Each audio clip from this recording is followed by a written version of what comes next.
Every Jew down in Jewville liked latkes and such. The Kvetch on the mountaintop? Not so much. He didn't like Hanukkah. Don't ask me why. He'd always been such a cantankerous guy. It could be his parents not raising him right. It could be his yarmulke fit him too tight. Whatever the reason, his kin or his kepi, 'twas Hanukkah time and the Kvetch wasn't happy. He looked down on Jewville, a scowl on his face, obsessing on how much he hated the place. And then he went into his annual spiel.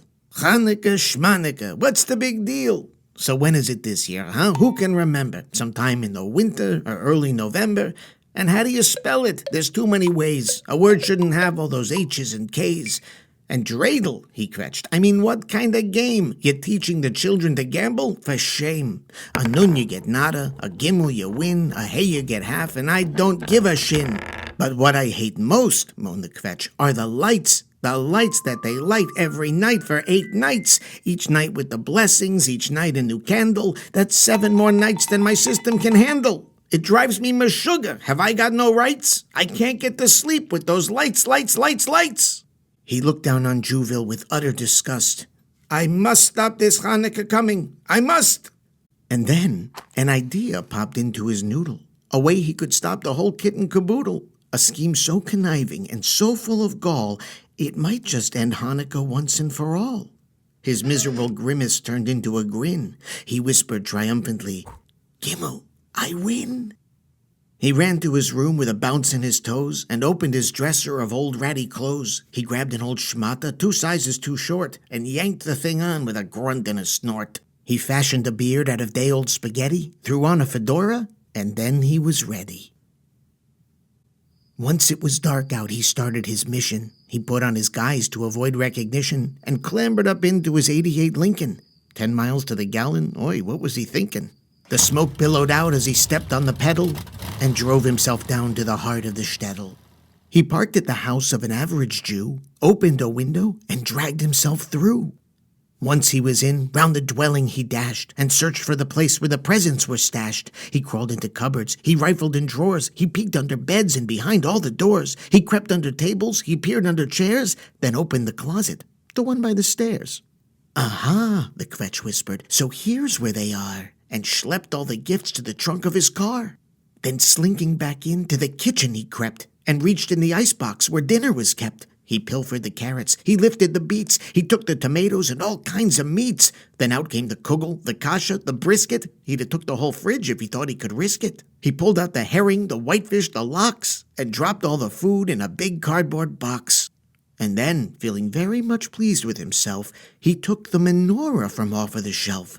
He pulled out the candles, and making a fist, he started to crush them. He couldn't resist. They cracked and they crumbled, but just as they did, the Kvetch heard a voice, the small voice of a kid. So, said the wee little child's voice, new?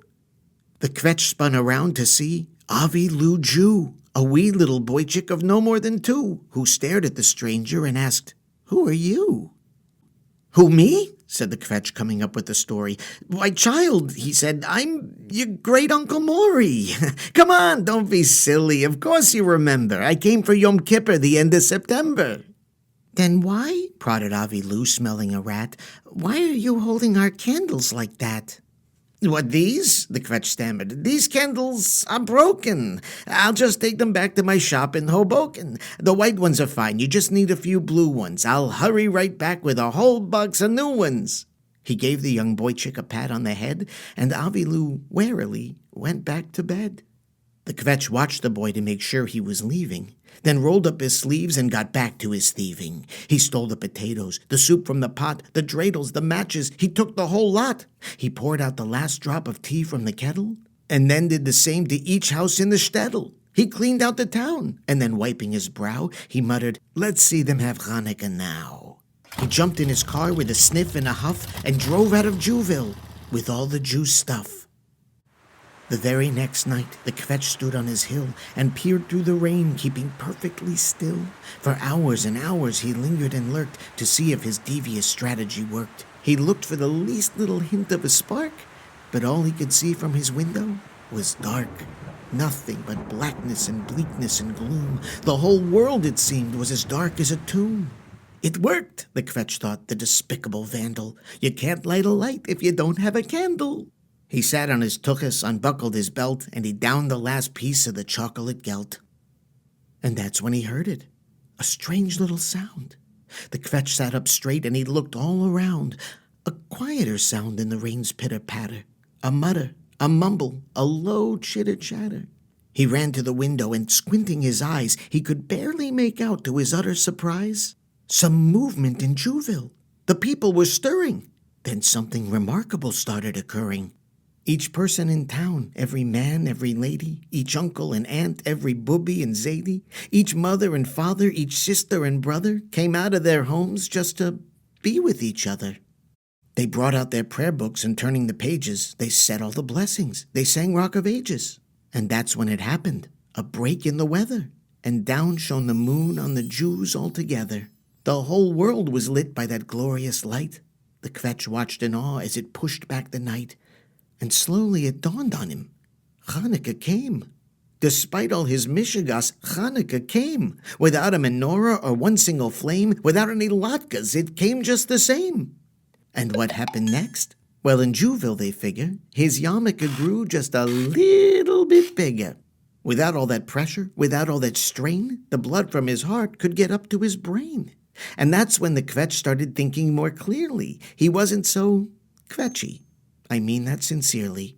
He gazed down on Jewville, his heart full of promise, then up to the moon shining bright like a shamus, then glanced round his mansion as cold as a stone, and started to feel, well, he felt so alone. He sprung into action, not wasting a minute, got into his car with the boxes still in it, shifted to neutral, and pointing it down, he coasted his way to the middle of town. He rolled to a stop and he opened his door, so happy to not be alone anymore.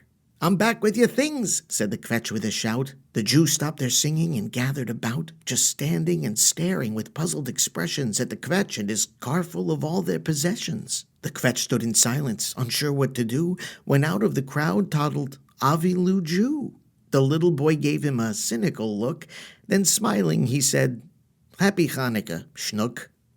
Then oh, with the cheering, and oi, with the yelling, the singing, the dancing, the crying, the quelling, the tziris was over, and sealing the deal, the Jews asked the Kvetch to their Hanukkah meal. They feasted on kishka and kugel and knishes and tzimmis and brisket and all kinds of fishes, with latkes and blintzes and schmaltz by the ladle, and the Kvetch, yes, the Kvetch, well, he spun the first dreidel.